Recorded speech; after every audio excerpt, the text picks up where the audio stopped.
Hello friends, good afternoon সবাইকে। আজকে তো সানডে, বাট আমি সকাল থেকে কিচ্ছু তোমাদের সাথে শেয়ার করতে পারিনি, কারণ আমাদের এখানে মানে পুরো আসামেই এডিআরই এক্সাম চলছে। তো সেটার জন্য ইন্টারনেট বন্ধ রাখা হয়েছে। সকাল 7টার থেকেই নেই, হয়তো 5টার দিকে আসবে।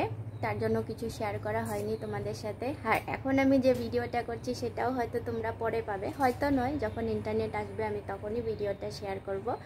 তো ভাবলাম আর কি শেয়ার করব এখন। তো এখন যেহেতু দুপুরবেলা, রান্নাবান্নাও কমপ্লিট, তো চলো রান্নাবান্নাটাই তোমাদের সাথে শেয়ার করি। তো চলো সবার আগে দেখাচ্ছি এখানে লাই পাতার ঝোল। এটা হচ্ছে বেগুন দিয়ে করা হয়েছে, আর এটা আমাদের ঘরে প্রায়ই খাওয়া হয়। এটা হচ্ছে পাকা মিষ্টি কুমড়ো, তাই পুরো ভাজার টাইমে মানে পুরো ঘেটে গেছে, দেখতেই পারছো। আর এখানে আছে ইলিশ মাছ, এটা বেগুন আলু দিয়ে করেছে, এটা রাত্রের জন্য করেছে। আর এখানে আছে কলা পাতায় সর্ষে ইলিশ করা হয়েছে, তো এটা এখনের জন্য, এখন খাবো। এখানে আছে কয়েকটা ইলিশ মাছ ভাজা, হয়তো এটা কালকে করা হবে।